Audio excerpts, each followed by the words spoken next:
आज जिसके लिए हम लोग यहाँ पे एकत्रित हुए हैं, अजय कुमार तिवारी जी का जो अचानक ही जो इस दुनिया से अपनी संसारिक यात्रा पूरी करके चले गए, पीछे परिवार को छोड़ गए हैं, उनके आज श्रद्धांजलि जो कार्यक्रम हुआ और उसका उपलक्ष्य में रक्तदान शिविर का जो आयोजन किया हुआ है, हम लोग उसके लिए इकट्ठे हुए हैं।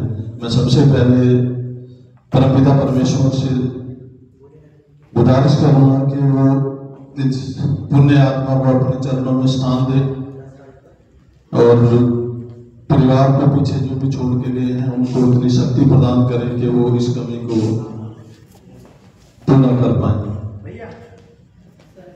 जाने वाले तो चले जाते हैं, लेकिन जब हम उनकी याद में कुछ करते हैं तो उनके भी जो पुण्य आत्मा है, कहीं ना कहीं उनको इस बात की खुशी होती है कि मेरे जाने के बाद मेरे परिवार के लोग ये सब कर रहे हैं। और जहां तक ये रक्तदान का सवाल है, ये एक ऐसी चीज है कि जैसे अभी मैडम ने बोला है कि हम लोग चांद पे पहुंच गए हैं, कहीं भी पहुंच गए हैं, लेकिन अभी तक इसका कोई भी अल्टरनेट नहीं ढूंढ पाए, कोई कृत्रिम ब्लड नहीं बना है। ये गॉड की क्रिएशन है ह्यूमन बॉडी के अंदर में कि ह्यूमन बॉडी इसकी मैन्युफैक्चर करती है और एक इंसान दूसरे इंसान को रक्त देके उसकी मदद कर सकते हैं। जीवन देना या लेना तो वो ऊपर वाले के हाथ में है, क्योंकि हम लोग एक बार कोई भी हो खून दे के चला पड़े, अपने आप को डींगे मारता है कि मैं उसको खून दे दिया, उसकी जान बचा ली, तो नथिंग यार, उसकी जान तो ऊपर वाले ने बचाई है। उसकी लिखी थी जितने टाइम के लिए वो उतना टाइम रहेगा इस जमीन पे। जिसने आपको रक्तदान के लिए बुलाया, उस सबसे पहले तो उसका धन्यवाद करो कि उस आदमी ने आपको रक्तदान के लिए बुलाया है। क्योंकि जब आप ब्लड डोनेशन करने जाते हैं और ब्लड डोनेट करके आते हैं, जो कलेक्ट करके जो ब्लड लेके जाएंगे उसके आपका ब्लड का स्कैनिंग होता है और उसमें जो भी टेस्ट जो होते हैं तो लाइफ में कोई नहीं करवाता ऐसे, लेकिन यूजुअली यही एक माध्यम है जिस माध्यम से ये टेस्ट हो जाते हैं और एटलीस्ट आपको ये पता चल जाता है कि आपके शरीर के अंदर में कोई भी ऐसी जानलेवा बीमारी तो नहीं है। तो इंसान के लिए उस इंसान का धन्यवाद करो जिसने आपको डोनेशन के लिए बुलाया है। और एक जो समाज में एक भ्रांति है कि रक्तदान करने से कमजोरी आती है, ऐसा कुछ नहीं है। मेडिकल साइंस बोलती है कि 120 दिन के बाद जो आपके रेड सेल होते हैं ऑटोमेटिक डेड होना शुरू हो जाते हैं। तो बेस्ट ऑप्शन है 90 डेज के बाद आप उसको डोनेशन कर दो, कम से कम किसी के तो काम आएगा। पुराना खून निकलेगा, नया खून बनेगा और वो नया खून आपके शरीर के अंदर में एक नई ऊर्जा का संचार करेगा। कोई उसमें कमजोरी आने वाली नहीं, क्योंकि जितना आपके शरीर के अंदर में ब्लड है वो एज उतना ही रहेगा। क्योंकि बोलते हैं कि 3 लीटर से लेकर 6.5 लीटर तक एक स्वस्थ मनुष्य के अंदर में ब्लड होता है, उसमें से 1 यूनिट निकालते हैं, या तो 350 ml 450 ml। वो 1 यूनिट जाने से बोला ना, कुएं में से बाल्टी पानी निकाल तो दोबारा उतना को उतना हो जाता है। कभी देखा कुएं को खाली हो गया, फिर बाल्टी निकाल के, कभी खाली नहीं होता। और मैं तो एक आपके सामने जीता जागता एक उदाहरण खड़ा हूं जिसके अंदर से 248 बाल्टी निकली है, लेकिन आज भी भरा पड़ा है। कोई ऐसी चीज नहीं है कि जो कम ही होने वाली है, और ज्यादा बनेगा आपके शरीर के अंदर में। जितनी मशीनरी है आपकी वो बहुत तेज काम करेगी। और सबसे बड़ी बात क्या है कि आपका स्वास्थ्य बिल्कुल दुरुस्त रहेगा। अगर स्वास्थ्य जीवन जीना है तो ये जरूरी है कि आप रक्तदान अपनाएं। खास करके जो युवा पीढ़ी है ना, जो हमारी आपको नशे की तरफ अग्रसर हो गई है, तो वो नशे को छोड़े। अगर आपको नशा ही पालना है तो ये नशा पालें, रक्तदान का नशा। क्योंकि ये नशा एक ऐसा नशा है जिससे आप स्वस्थ रहोगे। अगर आप नशे की तरफ जाओगे, पैसा बर्बाद, शरीर बर्बाद, और जो समाज में आपकी थोड़ी बहुत इज्जत है वो तो जीरो ही है। क्योंकि जो भी जाएगा बगल से लेकर थोड़ा बेवड़ा जा रहा चला हुआ, कोई नहीं पूछता उसको। अभी भी ये डॉक्टर साहब के वहां बैठे थे क्लिनिक में, एक ही बात हो रही थी कि 2 टाइप के इंसान को दुनिया याद करती है। एक वो इंसान है अजय तिवारी, जिनको आज हम लोग यहाँ मैडम के याद कर रहे हैं, और एक वो इंसान होते हैं अच्छा कमीना मर गया यार, गांव का पीछे थोड़ा, परिवार का पीछे तो चला गया। लेकिन जो नॉर्मल होते हैं ना उनको कोई नहीं पूछता इस दुनिया में। बोला वो मर गया, क्या हो गया, हार्ट अटैक होना ही था। बोला सारा दिन तो पड़ा रहता है काफी कुछ किया ही, क्योंकि ना समाज के लिए कुछ किया ना परिवार के लिए, अपना वही जिंदगी पशु वाला काम है, खाया सो गया, उठ गया चल दिया, फिर खाया फिर सो गया। अगर आपको मानव शरीर मिला, कुछ ऐसा काम करके जाओ ताकि बाद में भी कोई आपको याद करे। अगर कुछ मैंने किया है और आज मैं यहां पहुंचा हूं, तो मेरी शक्ल देख के किसी ने नहीं बुलाया मेरे को कि बहुत अच्छा हैंडसम है यार, बुला लो इसको इधर में आके। उसके लिए मेरे को नहीं बुलाया, जो मेरे कर्म है ना उनके लिए मेरे को बुलाया गया। जो शास्त्रों में भी लिखा है कि धरा का धरा पे रह जाएगा, साथ में आपके कर्म जाएंगे, तो जैसे करोगे वैसे ही वो आपके साथ ही रहेंगे। तो अगर आज मैं यहाँ पे आया हूँ तो वो इस कर्म से आया हूँ, क्योंकि एक डोनेशन के लिए एक विश्व रिकॉर्ड स्थापित हुआ, तो उसकी वजह से मेरे को यहाँ पे आने का मौका मिला। और मैं बहुत खुद को सौभाग्यशाली मान रहा हूँ कि जो मेरे को यहाँ पे आज आप लोगों ने मौका दिया यहाँ आने के लिए। और ये सब डॉक्टर मेहता जी की बदौलत है। ये अभी कुछ दिन ही पहले मिले थे मेरे को, और इन्होंने चलते चलते ऐसी बातचीत चल रही थी, बोला हमारे यहाँ पे कार्यक्रम है 4 तारीख का, अगर देख लो अगर आप रास्ते में।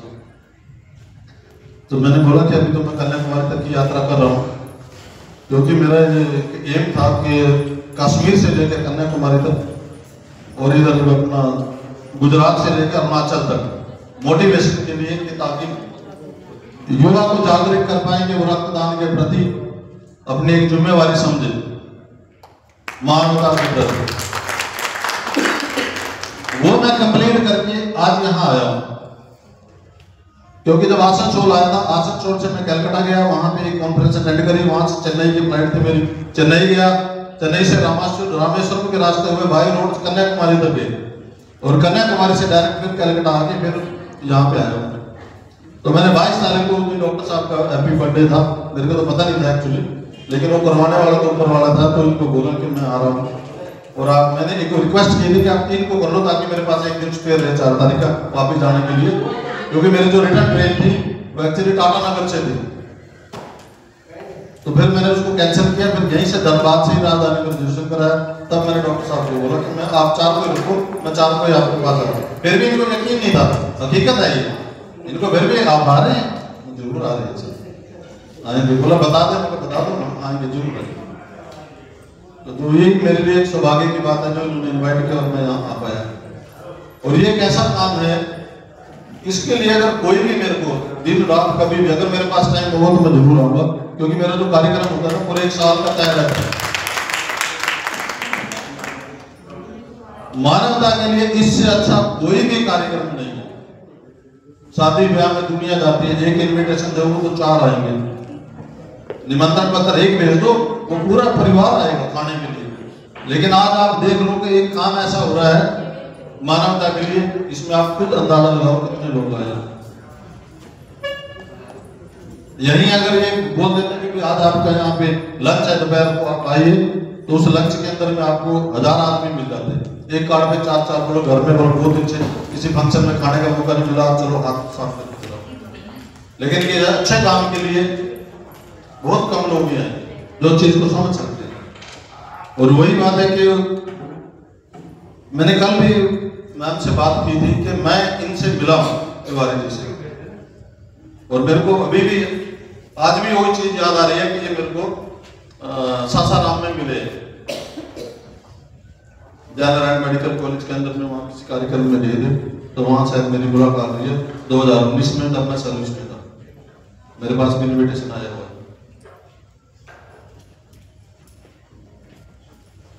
जहां तक सवाल है, अभी मैम भी अभी घोषणा करने वाले हैं अंगदान के लिए।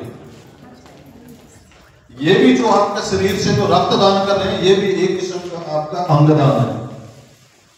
एक गाड़ी होती है ना, गाड़ी, चाहे वो बाइक हो, चाहे वो कार हो, कोई भी हो, आप कोई बता सकते हैं वो 2 कौन से ऐसे चीज है जिनसे वो गाड़ी चलती है? कोई भी बता सकता है, सभी पढ़े लिखे हैं। जो गाड़ी है वो 2 चीजों से चलती है,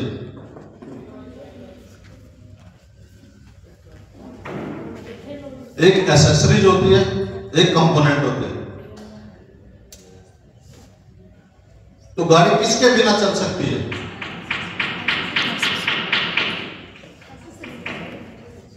एसेसरीज के बिना चल सकती है, कंपोनेंट के बिना नहीं चलती ना। तो जो आपके शरीर में जो कंपोनेंट के मेन हिस्सा है, ब्लड, जैसे इंजन ऑयल है, अगर इंजन ऑयल नहीं हो तो गाड़ी चलाओगे क्या? तो थोड़ी देर इंजन सीज, गाड़ी खत्म। वैसे ही आपके शरीर के अंदर में जो ये कंपोनेंट है ना, ब्लड है, ब्लड से आपका हार्ट काम कर रहा है, दिमाग काम कर रहा है। दिमाग को अगर ब्लड की सप्लाई होगी तो ब्रेन है, जैसे कट हो जाएगी आदमी गया या कोमा में जाएगा या फिर। तो ये भी एक आपके शरीर का एक किस्म का मेन ऑर्गन ही, मेन कंपोनेंट है ये शरीर के अंदर में, जो आप डोनेशन कर रहे हो रक्तदान के माध्यम से। तो रक्तदान करना वो तो उससे भी बड़ा महापुण्य का कार्य है। बोलते हैं ना भी महापुण्य चल रहा है, सभी उससे तो अवगत है। वहां जाके डुबकी लगाओ तो आप वो हो जाओगे, मोक्ष की प्राप्ति हो जाएगी और आपके पता नहीं कितने पाप कट जाएंगे। बट मैं इस चीज से इत्तेफाक नहीं रखता कि वहां जाने के बाद अगर आप डुबकी लगाओगे पाप कटेंगे। पाप तो तभी कटेंगे जब आपके अच्छे कर्म होंगे। कुछ आप अच्छा करोगे, जाके दुनिया को लूटोगे, बैठ के झूठ तबान और सोचोगे, दूसरे की किसी की प्रॉपर्टी पे किसी चीज पे भी नजर करोगे और वो गंगा जी में जाके डुबकी मार रहे, ध्यान कहीं और जा रहा है, तो आप सिर के ऊपर में पाप चढ़ा रहे हो भाई। कोई पुण्य नहीं है, कोई आपका वो नहीं कर रहा है। लेकिन ये एक ऐसा माध्यम है, आप रक्तदान कर रहे हो, इससे जरूर आपके पाप कट जाएंगे। और अंगदान से जो भी आपको है ना, मोक्ष की प्राप्ति हो जाएगी आप, अगर आप दान करते हो। हमारा नित्य मैम से फोन पे डिस्कस हुआ था कि ये बोला मैं ऐसे राय से प्रभावित हो गया आंखें डोनेशन करने के लिए। तो उन्होंने एक बार बोला था, मैं कहा हाँ, जो मिस वर्ल्ड बनी थी तब उनसे क्वेश्चन पूछा गया था कि आप जब संसार से जाओगे तो क्या ऐसी चीज छोड़ के जाओगे। तो उन्होंने बोला था कि मैं अपने दोनों आंखें डोनेट करके जाऊंगी ताकि मेरी आंखों से कोई भी इस खूबसूरत संसार को देख पाए। तो वो मैं उनको लाइव देख रहा था उस टाइम पे, वो दिन था। मैंने अगले दिन ये डोनेशन करी हैदराबाद में। आंखें तो उसी टाइम में डोनेशन कर दी। उसके बाद ये शरीर के जितने पार्ट्स हैं ना सब दे दिए, डोनेशन कर चुका हूँ ऑलरेडी, कई साल हो गए। क्योंकि ये 5 तत्वों से बना शरीर है, एक दिन 5 तत्वों में विलीन हो जाएगा। तो बेटर है कि आप ये कम से कम किसी को दे दो। आपका दिल किसी के शरीर में धड़केगा, आपकी आंखों से कोई एक आंख, 2 आंख से 2 आदमी इस सुंदर संसार को देखेंगे तो आप कभी भी दुनिया से जाओगे नहीं, हमेशा किसी की यादों में बसे रहोगे।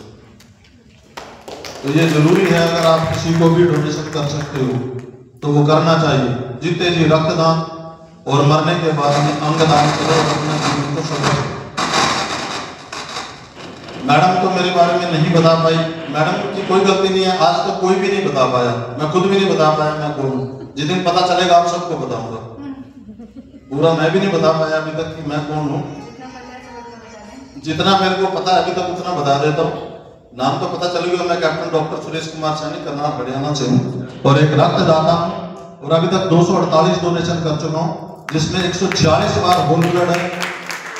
कृपा करके ताली ना बजाएं। ना तो मैं नेता हूँ ना मैं अभिनेता हूँ, आप में से ही एक यहाँ आके खड़ा हुआ हूँ और ये मेरे कारण है जो मेरे को यहाँ खड़ा करके रखा है। 101 बार प्लेटलेट डोनेशन किया है और 1 बार प्लाज्मा डोनेशन किया हुआ है। 248 टोटल डोनेशन है। 2 बार मैं यूएसए में डोनेशन करके आया हूँ। यूएसए गया था लास्ट ईयर, तो 2 टाइम्स डोनेशन मैंने वहां किया, प्लाज्मा और प्लेटलेट्स।